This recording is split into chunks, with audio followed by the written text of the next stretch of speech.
This is Behind the Game, Episode 2, February 14th, 1990. Chicago Bulls at Orlando Magic. Michael Jordan is forced to wear jersey number 12. For 430 consecutive games, Michael Jordan wore his increasingly famous number 23 jersey. That streak ended when Chicago visited Orlando, closing out the Bulls' 6-game road trip, the team's second longest jaunt of the 1990 NBA season. February had been a tough month for the Bulls. Heading into All-Star Weekend, Chicago dropped 4 straight games by an average of more than 20 points a contest. The All-Star game now in the rearview mirror, the Bulls readied themselves for matchups against Floridian expansion teams, Miami and Orlando. Predictably, the Bulls would beat the Heat and headed north. Now to the date in question, February 14, 1990.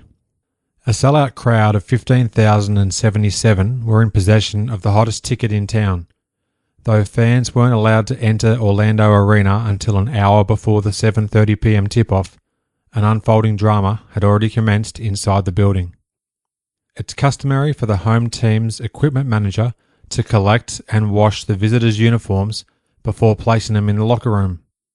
At approximately 5:30 p.m., Michael Jordan's uniform was placed in front of his locker by an attendant.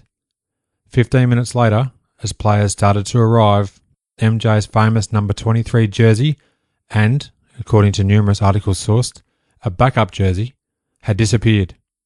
Magic Kingdom indeed. Arena employees and Magic personnel were searched, to no avail, in hopes of finding the missing jerseys. With less than an hour to tip off, Jordan resorted to scanning the crowd, approaching a 12-year-old boy wearing a replica of his number 23 jersey. Regrettably, it was too small. According to a clipping from the Times-Herald, Jordan did not come out onto the floor until 5 minutes before tip-off. And one guard, 6'6" from North Carolina, number 12, Michael Jordan. Please note that for the Bulls, Michael Jordan is wearing number 12 tonight. Senior NBA photographer Andrew Bernstein, an upcoming guest on my podcast, was in Orlando working the game. Here's an audio clip from our recent conversation recalling his memories of this peculiar night in NBA history. I was at that game, yes. In those days, I traveled a lot. Wherever Jordan went, I tried to go. He was just, so magnetizing and wonderful to shoot. The NBA was great, and they let me just kind of follow him around. So I ended up in Orlando. I remember it being a normal game. They came out for warm-ups, and they were wearing their warm-up jackets. And then the game starts, and I look over, and I don't see Jordan. I saw him in the warm-up line, but I didn't see him then. And I'm thinking, well, who is this guy? They must have just signed this guy because he has no name on the back, And I just saw the back. And then I looked and saw the familiar bald head. I'm like, hold on a second. What the hell's going on here? I had no idea what was going on. And, nobody told us down in the photographer row or anything what was happening. And then I think it was like the first time out or whatever. I asked the TV guy next to me, what's happened? What's going on here? And so, yeah, somebody stole his jersey. And teams, I think, are required to carry an extra jersey or two with no name on the back. And, just for if something like that does happen, or if they, get a traded player and they're on the road or whatever. It's just a quirky moment in NBA history that I was just lucky enough to be there for.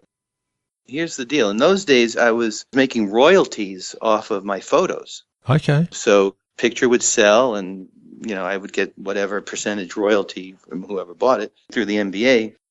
So when I realized it was Jordan and he was wearing this ridiculous number 12, really, my first inclination was, oh, damn, I'm going to make no money off of this game. Because who's going to buy a picture of him? He's not wearing 23. So, who's going to buy it? Seriously, I don't think any picture of him sold from that game. Oh, wow. Even though he did have that monster game. And now, of course, historically and nostalgia-wise, it's become, a great moment. But to me, it was like, oh, that's great, Thank you to whoever stole the jersey, because he just took money out of my pocket. Jordan's individual performance in the Bulls' 135-129 overtime loss was outstanding. If you delight in numerical coincidences like I do, you'll appreciate this. Jordan scored 49 points in his 49th game of the season. Further, curious how many times MJ scored 49 points in a single game? You may have guessed, 12. Here's a great anecdote from Larry Guest's The Sports column that appeared in February 15's The Orlando Sentinel. One man's theft is another man's decoration. After Michael Jordan's uniform disappeared Wednesday, Bulls announcer Johnny Kerr arranged for an historic photo of Jordan wearing the spare number 12 on display at Kerr's Chicago eatery. Quote, "Now, when Michael is through," quipped Kerr, "they'll have to retire 2 jerseys." End quote.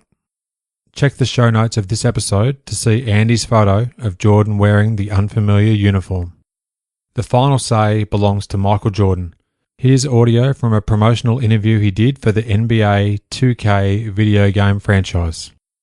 The number 12 jersey happened in Orlando. I was going out for my normal pregame activity, and then when I get to my locker to put on my uniform has been stolen. So everyone was trying to go into the stands to try to find my jersey, the replica jersey that everybody was wearing coming to the games. None of them fit, obviously. So I ended up wearing number 12 for that one particular game. Actually, I played pretty good that game, if I remember correctly.